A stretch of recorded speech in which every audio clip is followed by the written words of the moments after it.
Baik, Assalamualaikum warahmatullahi wabarakatuh. Perkenalkan, saya Tati Mulyana dengan NIM 333323008, praktikan pengendalian dan penjaminan mutu dari kelompok 31 Shift 2. Di sini saya akan menyelesaikan 4 persoalan yang ada di modul 1, yakni tentang peta kendali variabel dan fishbone diagram. Untuk soal nomor 1 ini akan dikerjakan menggunakan software Minitab. Sebuah PT Siko bergerak di bidang produksi kertas kemasan food grade. Salah satu karakteristik mutu yang dipantau yaitu tingkat kelembapan kertas dalam satuan persen untuk memastikan daya tahan dan kualitas kemasan makanan. Divisi QC melakukan pengontrolan kualitas dengan mengambil sampel selama 20 hari produksi. Setiap hari, 10 lembar kertas dipilih secara random untuk diuji tingkat kelembapannya. Hasil uji kelembapan untuk setiap sampel kertas telah dicatat sebagaimana ditampilkan pada tabel 1 berikut. Nah, ini ada tabel hasil uji dari kelembapan kertas. Dan di sini pertanyaannya yang A, hitunglah batas kendali atas dan bawah untuk pusat proses center line dan buatlah peta kendali yang sesuai berdasarkan data tabel 1. B, menggunakan aturan pola tidak wajar pada peta kendali. Apakah proses tersebut sudah terkendali? Jelaskan dan berikan alasan berdasarkan peta kendali yang dibuat.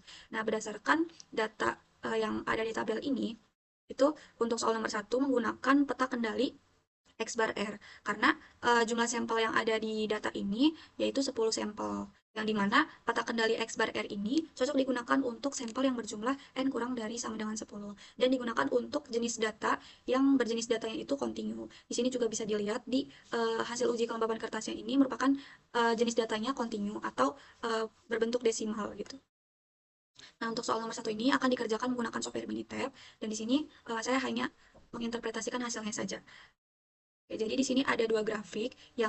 Grafik yang atas itu grafik X bar, di mana grafik X bar ini fungsinya untuk memantau perubahan rata-rata dari hasil pengujian kelembapan kertas tadi. Nah, di sini diperoleh LCL atau batas kendali bawahnya, yaitu 7,7414 untuk X barnya atau perubahan rata-ratanya, yaitu 7,914, UCL atau batas kendali atasnya yaitu 8,0866. Nah, berdasarkan grafik ini, titik-titik pada grafik ini berada di dalam batas kendali atau tidak berada di luar batas kendali.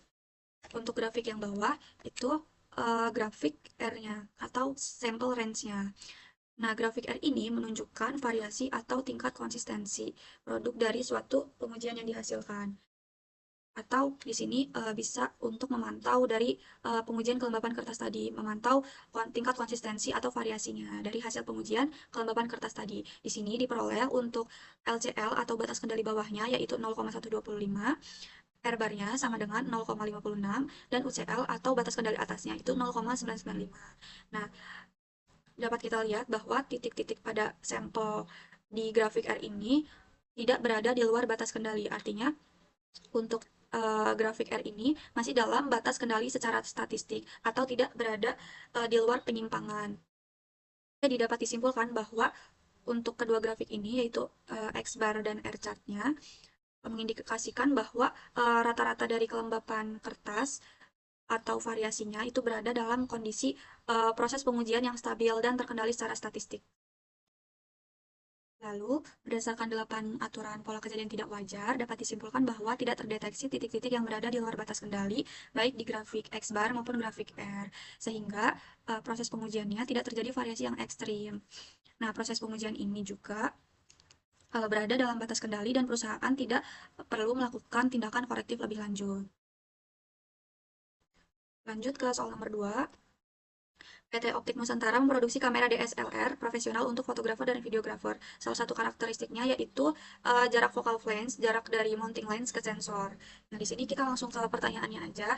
Ini ada data hasil pengujian jarak focal length-nya yang dikumpulkan selama 1 bulan produksi atau selama 30 hari produksi. Nah, target spesifikasi jarak focal length-nya ini adalah 44,50 plus minus 0,15 mm. Nah, pertanyaannya, hitunglah batas kendali atas dan bawah untuk pusat proses center line dan buatlah peta kendali yang sesuai berdasarkan data tabel 2. Yang B, menggunakan aturan pola tidak wajar pada peta kendali. Apakah proses tersebut sudah terkendali? Jelaskan dan berikan alasan berdasarkan peta kendali yang dibuat. Oke, untuk soal nomor 2 ini juga akan diselesaikan menggunakan software Minitab. Dan di sini ini ada data dari jarak focal length-nya. Di sini juga untuk soal nomor 2 ini, kita menggunakan peta kendali IMR atau Individual Moving Range. Kenapa menggunakan peta kendali IMR? Karena hanya terdiri dari satu sampel saja untuk soal nomor 2 ini. Dan di mana peta kendali IMR ini cocok digunakan untuk sampel yang berjumlah hanya satu sampel saja. Seperti itu. Nah, di sini untuk interpretasi hasilnya, untuk grafik atas itu grafik individual value, di mana LCL atau batas kendali bawahnya 44,4063, nilai X bar atau rata-ratanya 44,498, dan UCL atau batas kendali atasnya itu sebesar 44,5897.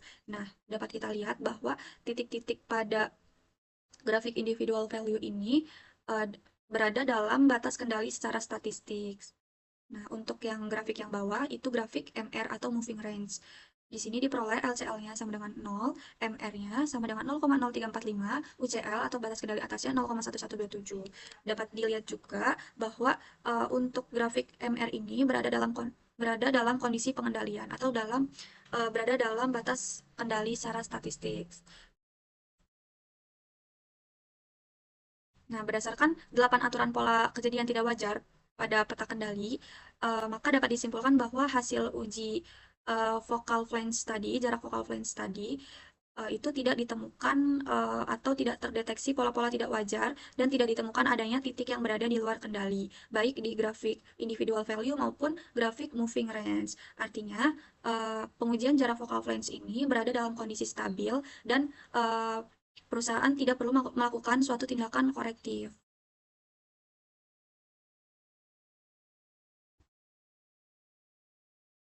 Selanjutnya, nomor 3, PT Osik Manufacturing merupakan produsen ban mobil yang mengutamakan keselamatan berkendara.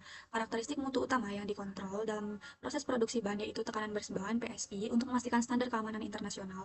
Departemen QC melakukan pemeriksaan rutin setiap bulan selama 12 bulan berturut-turut. Pada setiap bulan, 12 unit sampel ban diambil secara random dari jalur produksi untuk diuji tekanan bersnya menggunakan burst pressure tester. Hasil uji tekanan bers untuk setiap sampel ban telah dicatat sebagaimana ditampilkan pada tabel 3 berikut. Nah, ini ada data dari hasil uji tekanan bersnya. Kemudian untuk pertanyaannya, hitunglah batas kendali atas dan bawah untuk pusat proses center line dan buatlah peta kendali yang sesuai berdasarkan data tabel 3.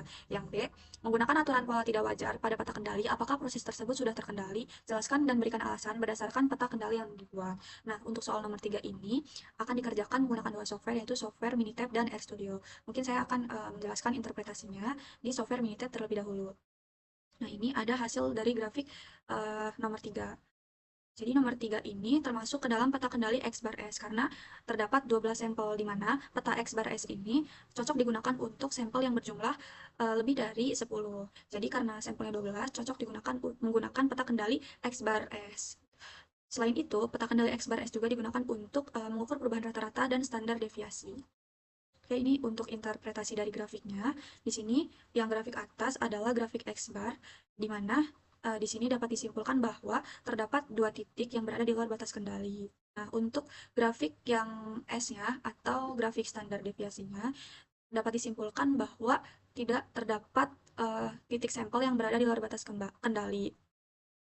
Nah, berdasarkan dua grafik ini, dapat disimpulkan bahwa yang perlu tindakan korektif itu bagian grafik X bar, sedangkan untuk grafik S-nya itu sudah berada dalam kendali atau tidak berada di luar penyimpangan. Seperti itu. Lalu, berdasarkan 8 aturan pola kejadian tidak wajar, dapat disimpulkan bahwa data-data ini, data dari sampel ini, tidak terdeteksi, tidak berada dalam batas kendali. Atau bisa juga disebut bahwa terdeteksi melanggar aturan dari 8 aturan pola kejadian tidak wajar tersebut. Jadi di sini dapat dilihat bahwa di titik 5 ini berada di luar batas kendali bawah dan di sini di titik 9 berada di luar batas kendali atas. Nah, sehingga dapat disimpulkan bahwa hasil pengujian tekanan bersben tadi itu mengalami variasi khusus dan diperlukan tindakan korektif untuk mengidentifikasi akar penyebab masalah dari titik sampel yang keluar dari batas kendali ini. Lalu mengimplementasikan solusi dari tindakan korektif tersebut untuk meningkatkan kualitas hasil pengujian agar masalah yang serupa tidak terulang di masa yang akan datang. Namun di sini kita asumsikan bahwa hasil perbaikannya yaitu menghapus dari titik 5 dan titik 9 ini yang emang outlier. Kita asumsikan bahwa titik 5 dan titik 9 ini sudah dicari akar penyebab masalahnya dan bisa dihapus. Nah, Setelah dilakukan perbaikan, di sini didapatkan untuk grafik X bar S chart-nya itu dapat dilihat bahwa semuanya berada di dalam batas kendali. Untuk grafik X bar-nya itu LCL-nya sama dengan 145,802, X bar-nya sama dengan 146,933 dan UCL atau batas kendali atasnya itu 148,065. Sedangkan untuk grafik S-nya atau standar deviasinya LCL-nya sama dengan 0,451, S-bar-nya sama dengan 1,277, UCL-nya sama dengan 2,103. Nah, kita bandingkan dengan yang sebelum perbaikan. Di sini LCL-nya 145,514, X-bar-nya 146,681, UCL-nya sama dengan 147,847 untuk grafik X-bar. Sedangkan untuk grafik S-nya, itu LCL-nya sama dengan 0,465, S-bar-nya sama dengan 1,316, UCL-nya sama dengan 2,167.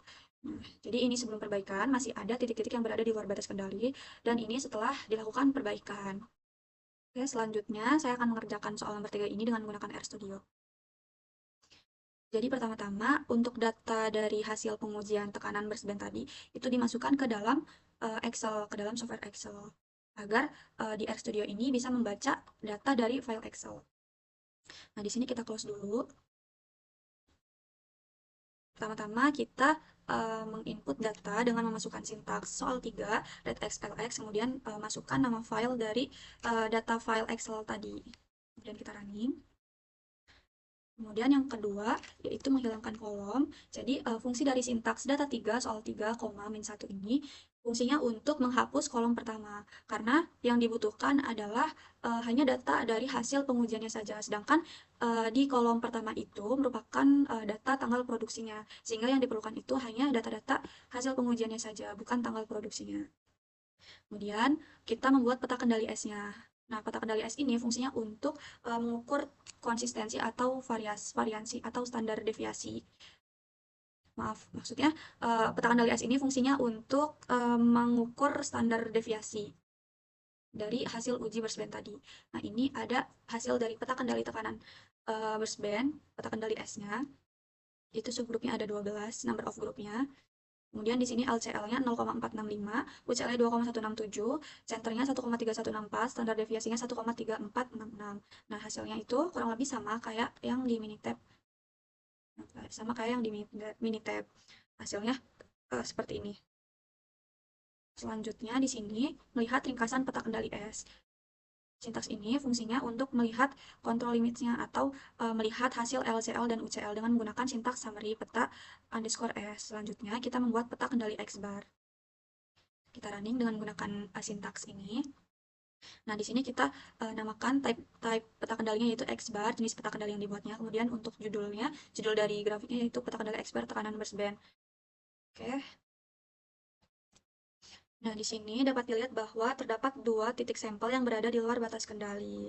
Nah, berdasarkan 8 aturan pola kejadian tidak wajar tadi, hal ini melanggar aturan pertama yaitu terdapat 1 atau lebih titik yang berada di luar batas kendali, sehingga harus dilakukan tindakan korektif dan dicari akar penyebab masalahnya. Untuk dianalisis lebih lanjut, kemudian apabila diperoleh solusinya, maka harus dilakukan tindakan korektif agar masalah tadi tidak terulang di masa yang akan datang dan tujuannya untuk meningkatkan hasil pengujian atau kualitas produk. Oke, selanjutnya di sini kita akan melihat data yang di luar batas kendali dengan menggunakan syntax violation. Nah, fungsinya untuk mengetahui titik mana saja yang berada di luar batas kendali. Di sini beyond limits-nya 9 dan 5. Artinya di sini titik 9 dan titik 5 ini berada di luar batas kendali. Kemudian di sini melihat ringkasan peta kendali X bar-nya untuk mengetahui LCL dan UCL-nya. Kemudian kita menghapus titik sampel yang ke-9 ini. Jadi di sini kita asumsikan bahwa di titik 5 dan titik 9 ini sudah dicari akar penyebab masalahnya dan ternyata perbaikannya itu, hasil perbaikannya harus dihapus kedua titik yang emang outlier ini supaya datanya valid. Sini dihapus untuk data titik sampel ke-9-nya. Jadi di sini karena ada 2 titik yang berada di luar kendali, kita hapus satu-satu untuk titik sampelnya. Yang pertama di sini kita hapus yang titik sampel 9 dulu, kemudian kita bikin peta kendali perbaikan satunya. Nah, di sini masih ada titik sampel 5 yang masih berada di luar batas kendali. Sini kita hapus yang titik 5 tadi yang berada di luar batas kendali. Nah, untuk yang tadi melihat data yang keluar batas kendali sama melihat ringkasan peta kendali X bar tadi, sama penjelasannya seperti yang sebelumnya dijelaskan, violation ini fungsinya untuk melihat data yang keluar batas kendali, sedangkan summary ini fungsinya untuk melihat ringkasan peta kendali X bar-nya. Nah, kemudian setelah dihapus data 5-nya, kita buat peta kendali X bar perbaikan 2-nya.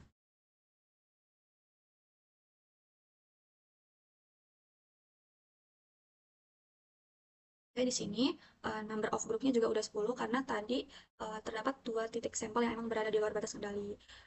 Number of group awal yaitu 12, jadi dikurangin 2 titik sampel yang di luar batas kendali jadi 10. Untuk LCL-nya di sini sama dengan 145,9498, UCL-nya 147,9168, senternya sama dengan 146,933, standar deviasinya sama dengan 1,13566. Sini sudah berada dalam batas kendali semua untuk peta kendali perbaikan finalnya. Kemudian di sini untuk melihat ringkasannya, untuk melihat hasil LCL dan UCL-nya. Kemudian setelah diperbaiki, setelah kita hapus data yang outlier tadi, kedua data yang outlier tadi, di sini kita membuat peta kendali S perbaikan juga karena yang peta kendali S yang sebelumnya itu masih menggunakan data yang memang ada 2 outlier. Nah, di peta kendali S perbaikan ini semuanya berada di dalam batas kendali. Jadi tidak terdapat variasi yang ekstrim gitu dalam peta kendali perbaikan ini.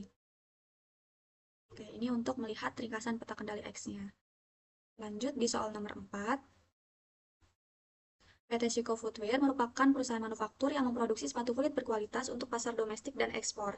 Setelah dilakukan evaluasi kualitas menggunakan pendekatan Statistical Quality Control atau SQC, ditemukan bahwa beberapa karakteristik mutu kritis seperti kekuatan jahitan, ketahanan soal finishing permukaan, dan kerataan bentuk menunjukkan hasil yang tidak memenuhi standar yang ditetapkan. Untuk mengidentifikasi akar permasalahan dari cacat produk sepatu yang sering terjadi, Departemen QC melakukan analisis menggunakan fishbone diagram atau diagram tulang ikan atau cause and effect diagram.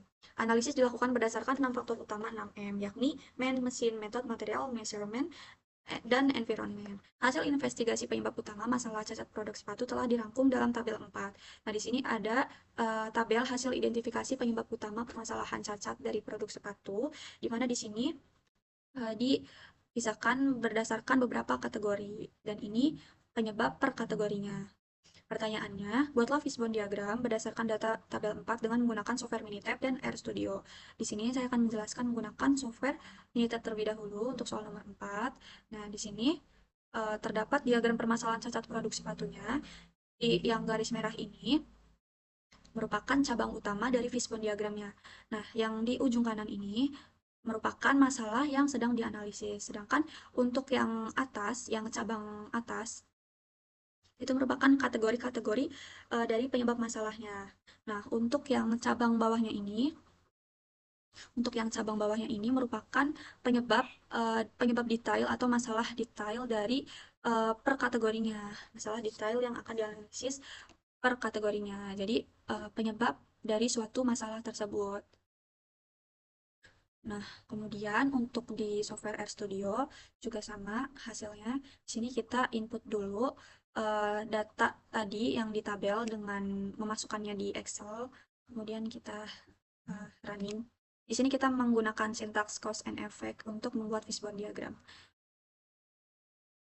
Dan di sini didapatkan hasilnya. Sama hasilnya seperti yang di Minitab. Jadi garis yang ini, garis lurus ini menunjukkan cabang utama dan kalimat yang berada di ujung kanan ini merupakan masalah yang sedang dianalisis berdasarkan kategori-kategori tertentu, dan di bawah kategori ini atau di atas kategori ini merupakan penyebab atau masalah detail dari cacat produk sepatu ini. Di sini ada kategori man, yakni penyebab masalahnya itu diakibatkan karena operator yang kurang teliti, operator kurang terlatih. Sedangkan untuk penyebab dari mesinnya yaitu mesin jahit tidak terkalibrasi, pisau pemotong sudah tumpul, mesin press-roll bermasalah. Untuk metodenya yaitu SOP pemotongan tidak konsisten, proses perekat tidak standar, dan waktu pengeringan bervariasi. Di sini untuk masalah kategori materialnya yaitu kualitas kulit bervariasi, bahan sol mudah retak. Measurements itu penyebabnya pengukuran dimensi sol tidak tepat dan pengukuran ketebalan perekat tidak tepat. Terakhir, environment, penyebab masalahnya yaitu pencahayaan ruang kurang dan debu dan kotoran berlebihan. Seperti itu untuk penjelasan yang fishbone diagram atau diagram tulang ikan. Nah, mungkin cukup sekian yang bisa saya sampaikan, kurang lebih mohon maaf. Wassalamualaikum warahmatullahi wabarakatuh.